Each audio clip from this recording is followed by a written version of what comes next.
¿Sí? Nico, todo tuyo la clase. Bien, perfecto. Ahí comparto, así se va viendo.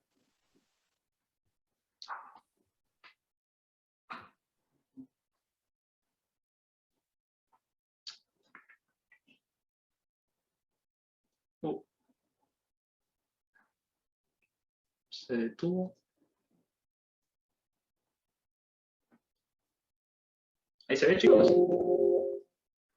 Sí, se ve. Sí, ahí se ve. Sí, Nico. Bien, bueno, como bien estuvimos hablando recién, hoy vamos a ver CAPEM, es el último tema ya teórico para poder finalizar lo que es el proyecto de inversión que estamos llevando a cabo. Lo que estuvieron diciendo estuvo bastante rumbeado. Y lo que es CAPEM es un modelo de evaluación de activo de capital, ¿sí? Capital Asset Pricing Model, ¿sí? Perdón por mi inglés, pero lo que es un modelo. No es un número, no es un valor, no es nada numérico, ¿sí? Es un modelo, ¿sí? Es importante porque a pesar de que aparece escrito en todos lados, se da el error de decir CAPEM me dio tanto, ¿no? CAPEM es un modelo, ¿sí? Bueno, lo que va a permitir CAPEM entonces es encontrar un valor que va a ser KE, ¿sí? Este KE es la tasa mínima de rendimiento que van a esperar los inversores, o que van a esperar, ¿sí?, para afrontar todos los costos de financiamiento. En otras palabras, esta es la tasa mínima que se va a estar esperando por ese proyecto, ¿sí? Si no, los inversores no pondrían su plata en dicho proyecto, ¿bien? Para la redundancia. Este valor KE va a salir como la tasa libre de riesgo, ¿sí? Ahora vamos a ir viendo todas las etapas, ¿sí? Va a ser la tasa libre de riesgo más una prima de riesgo, ¿sí? Que lo suelen encontrar como RP. Bien. Este RP, o esta prima de riesgo, va a estar dada por un beta. ¿Bien? Ese beta va a ser la medida de riesgo que nosotros vamos a tener del proyecto y que más adelante, bueno, ya vamos a explicar con más detenimiento. Pero más o menos para que se vayan asociando los nombres, al menos. Las etapas del modelo de CAPEM, para dividirlo, ¿sí?, es, por un lado, lo que es la tasa libre de riesgo, ¿sí?, este RF, que vamos a calcular ahora, la situación del mercado, que es este cuadro que ven acá,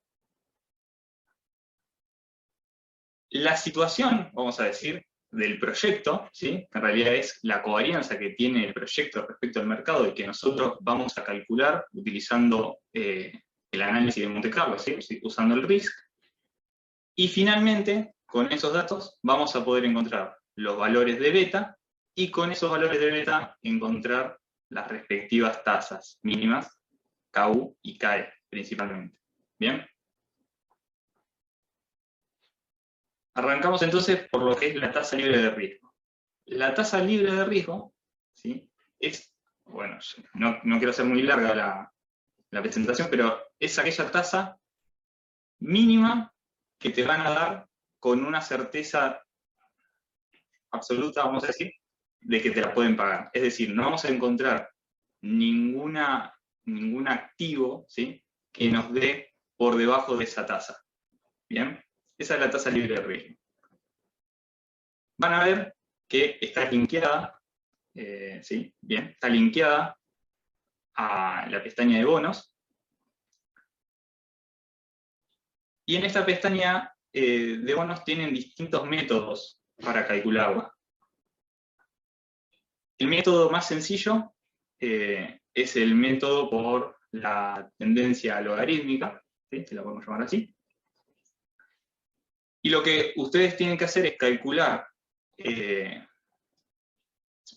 lo mejor sería 10 bonos, ¿sí?, pero los bonos que tengan en Argentina, con su duration, ¿sí?, y su TIP. Esto ya lo habíamos visto en el trabajo de programación lineal que está acá abajo, que ahora vamos a rever. Pero bueno, ustedes si se entran en la página bueno, ahí tienen un montón, pero podrían entrar en la del Banco Nación para ver cuáles son los bonos que cotizan, por ejemplo, van a encontrar cada bono con su duration y su TIR. El problema es que acá, fíjense, que no hay ninguno que coincida con nuestro horizonte de planeamiento. Nosotros en el proyecto este definimos un horizonte de planeamiento de 10 años. Y acá el más parecido es de 10,3. ¿Bien? Entonces, lo que vamos a calcular es el rendimiento de la tasa para 10 años. Esto se lo explico si ya saben cómo se hace. Y lo que tendrían que hacer es hacer un gráfico de dispersión. Si no importa.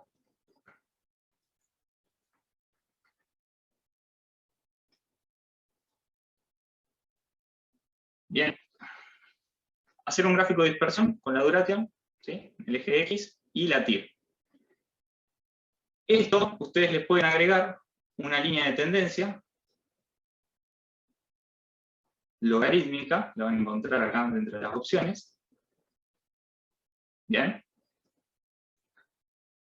Y esta tendencia logarítmica, el gráfico les va a presentar la ecuación que es esta. ¿Se ve? ¿Se vio, no? Como lo dice, Sí, lo se tienen ve. que hacer a partir del gráfico, no lo pueden hacer de forma manual. ¿Sí? Sale únicamente si lo hacen así. Entonces, una vez que ustedes tienen esta ecuación, lo que tendrían que hacer es reemplazar X, ¿sí? X, la duration, el eje X, por el horizonte de planeamiento que ustedes tienen. En este caso, nosotros haríamos 0.0221 por logaritmo de 10, que es el horizonte de planeamiento que nosotros tenemos ahora, y nos estaría dando una tasa de 8,8%, ¿sí? 8,9%. ¿Bien? Ese es un método que nosotros tenemos.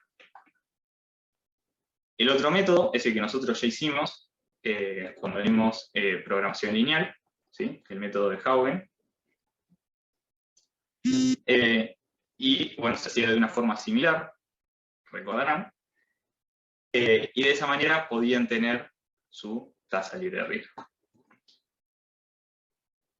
A esta tasa nosotros la vamos a ajustar por lo que se llama SER. SER es un coeficiente, creo que si mal no recuerdo, las siglas son de estandarización o de estabilizador, ¿sí? De referencia, en el cual se va acoplando, ¿sí? A la inflación o en realidad el índice de precios que nosotros vayamos teniendo en el país.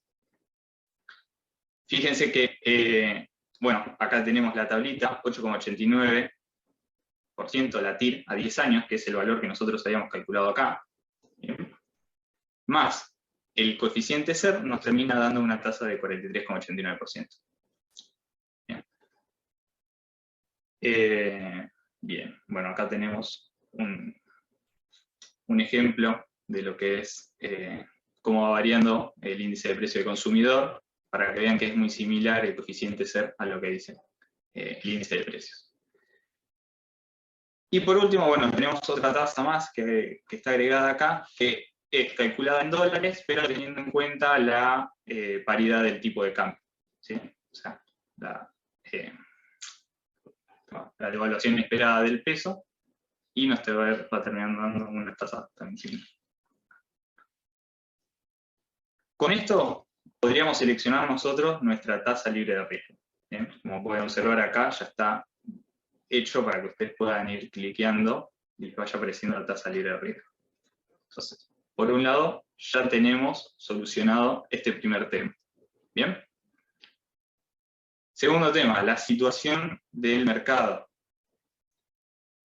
Este cuadro, ustedes ya acá lo tienen armado, se va a componer de las probabilidades de ocurrencia del mercado y esta serie de valores que vamos a ver ahora a continuación que van a salir del mercado.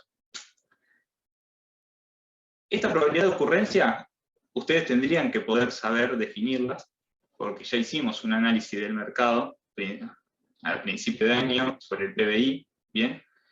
Y sobre variables importantes para tener en cuenta de decir, bueno, el año que viene cómo va a ser nuestra situación en el mercado. Sí, algo importante acá, ahora que me acuerdo.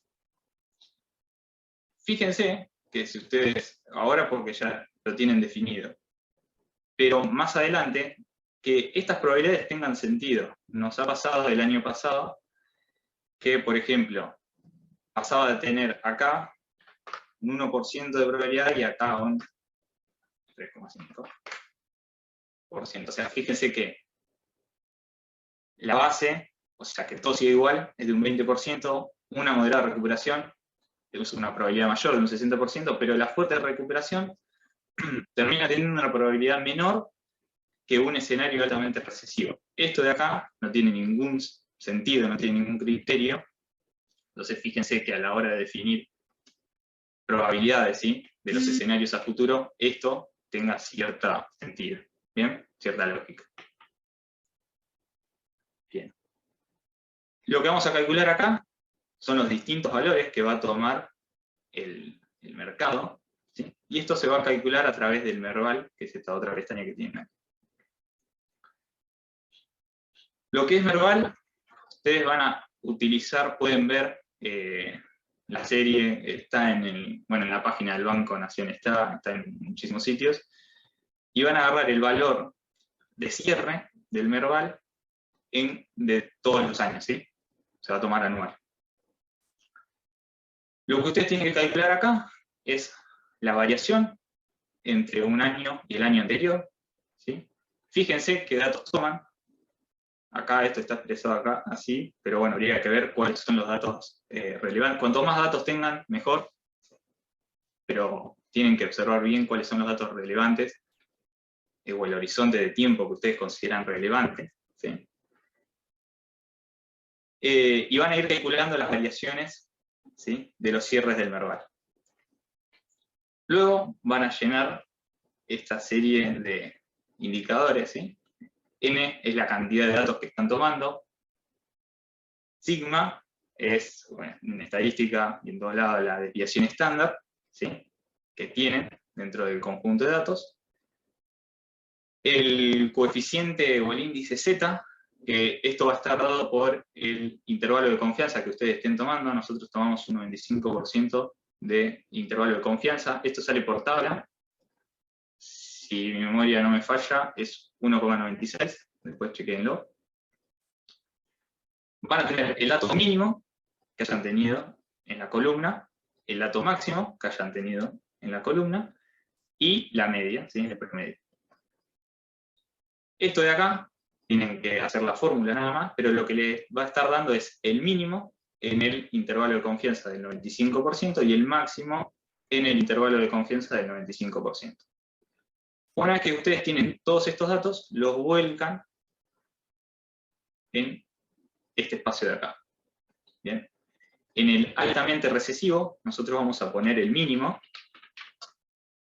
En el moderadamente recesivo vamos a poner el mínimo al 95% de confianza. El base va a ser la media. Moderada recuperación, el máximo al 95%. Y fuerte recuperación va a ser el máximo. ¿Bien? Piénsenlo esto, porque es así, no quiero extenderme mucho, pero bueno, piénsenlo, analícenlo, porque de esa manera se lo van a terminar aprendiendo bien y no se les va a olvidar. Estos cuadros que son acá son fórmulas, simplemente, ¿sí? Fíjense que está indicado lo que tienen que hacer. Esta es probabilidad de ocurrencia por el RM, ¿sí?, pero el rendimiento, o sea que tendría que calcular este valor por este valor, y así con todos. ¿Bien? Una vez que ustedes terminan esto, le va a aparecer acá esto, ¿sí?, que es la varianza M del mercado. ¿Bien? Esto va a ser la varianza del mercado. Y es una parte importante para después poder calcular nuestro beta del proyecto. Bien. Siguiente cuadro. Cálculo de los rendimientos esperados y covarianza del proyecto. Este cuadro va a tener las mismas probabilidades que hayan puesto, que hayan definido en el mercado, pero estos valores van a surgir a partir de la simulación de Monte Carlo, ¿sí? Del RISC. Hago un refresco de memoria. Ya esto lo había explicado, pero bueno, ustedes van a tener,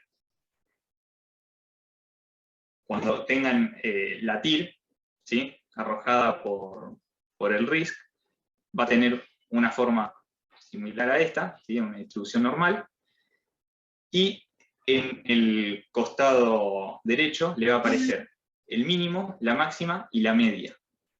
De la misma forma que ustedes pusieron esto acá, van a tener que ponerlo con los valores que tienen acá. El mínimo va a ser para altamente recesivo, la media va a ser para base, y el máximo va a ser para fuerte recuperación. ¿Bien? Moderadamente recesivo y moderada recuperación la van a calcular teniendo en cuenta, van a tener una barrita acá, ¿sí? Que van a poner al 95%, es decir, un intervalo de confianza del 95%, y les va a generar un segmento, ¿sí? Al 95%, ¿sí? De esta distribución que les arrojó. Ahí van a poner los valores mínimos al 95 y máximo al 95 en estos lugares respectivamente. De nuevo, completan todos estos cuadros, y finalmente van a tener este valor, que este valor va a ser la covarianza del proyecto respecto del mercado. Bien. Una vez que nosotros tenemos la varianza del mercado y la covarianza del proyecto respecto del mercado, vamos a poder calcular este beta U. ¿Sí? Este beta U es un beta desapalancado, es decir, propio del proyecto. Bien, fíjense que tienen las fórmulas acá al costado. Este beta D es el beta de la deuda, y este beta L es el beta apalancado, es decir, que tiene en cuenta la estructura de financiamiento. Pueden ver ahí que en la fórmula se alcanza a ver. ¿Cómo van a ser estos betas? Ya lo van a ver, va a ser uno mayor que otro, ¿sí? Analícenlo, si está bien, si les da mal, por qué uno debería ser mayor que otro, pero siempre tengan en cuenta, esto ya se vio, que cuando ustedes están apalancando, ¿sí?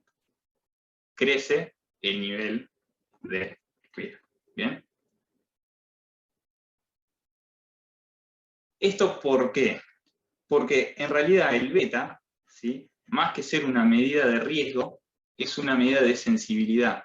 Lo que les está diciendo el beta es cuán sensible es al mercado.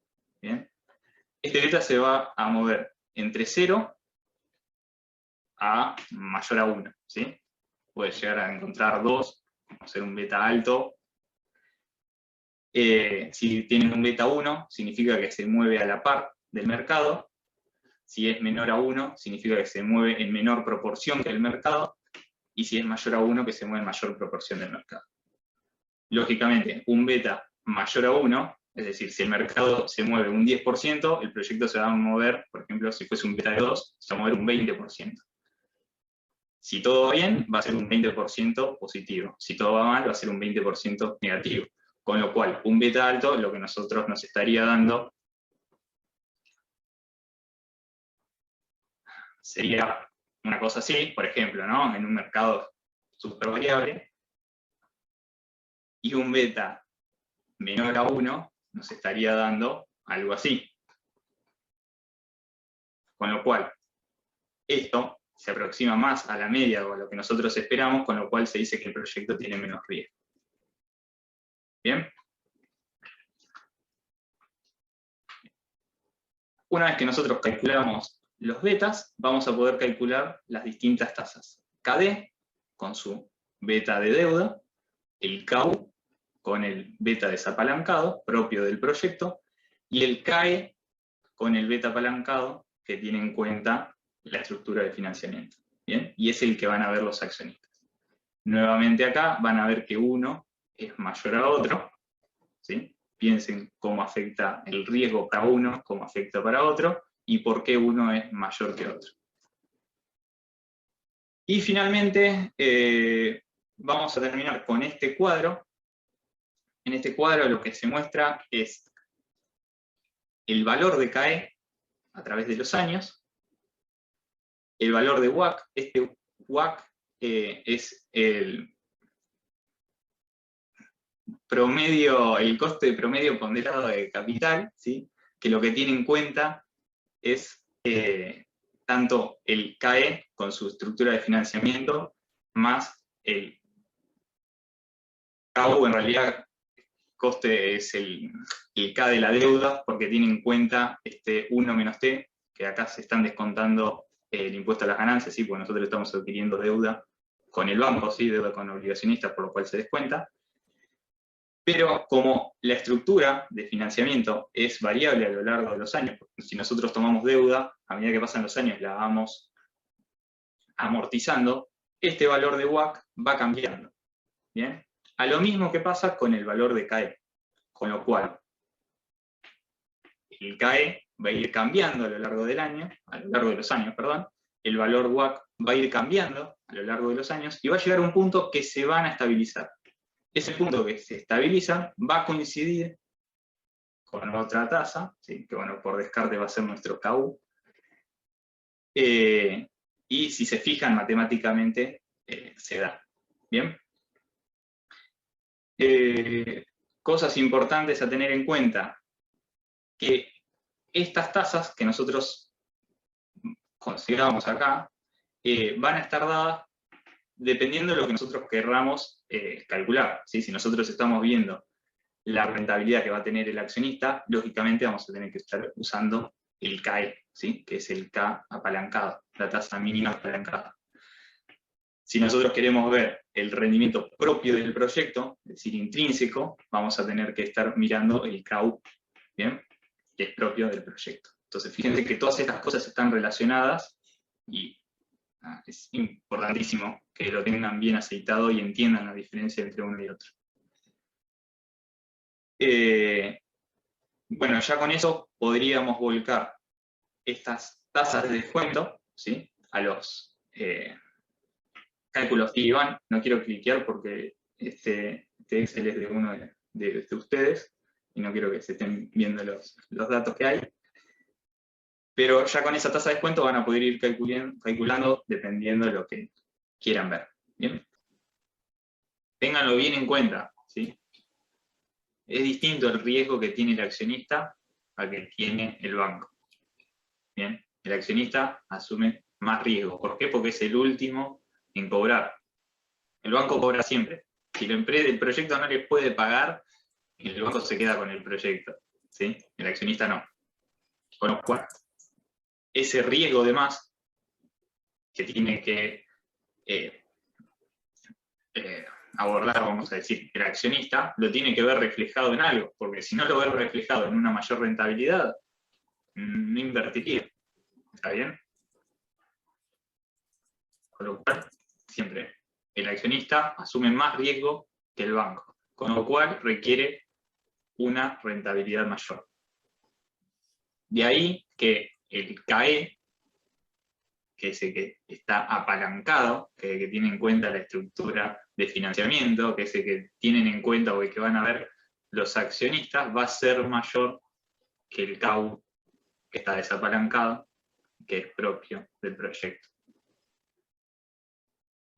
Por eso después, cuando ustedes pasan esos valores de KU y KE, que son las tasas de descuento que ustedes van a utilizar para calcular la TIR del proyecto y la TIR del accionista, les va a dar una más grande que la otra, ¿sí? La TIR del accionista más grande que la TIR del proyecto. Es justamente la tasa que ustedes lo están castigando al proyecto en cuestión. Ahí donde viene la KD, ¿sí? Cierra ahí el circuito. ¿Quedó o no quedó? No sé si quedó alguna consulta sobre el uso del RIF por escritorio remoto. Ninguna. Vimos que todos pudieron entrar. Así que, bueno. Nada más. Eso es todo por hoy. Así que nos estamos viendo. Hasta el viernes. Listo, Nico. Hasta luego. Bueno, Chau, nos vemos, chau. Nico, que ande bien. Hasta luego.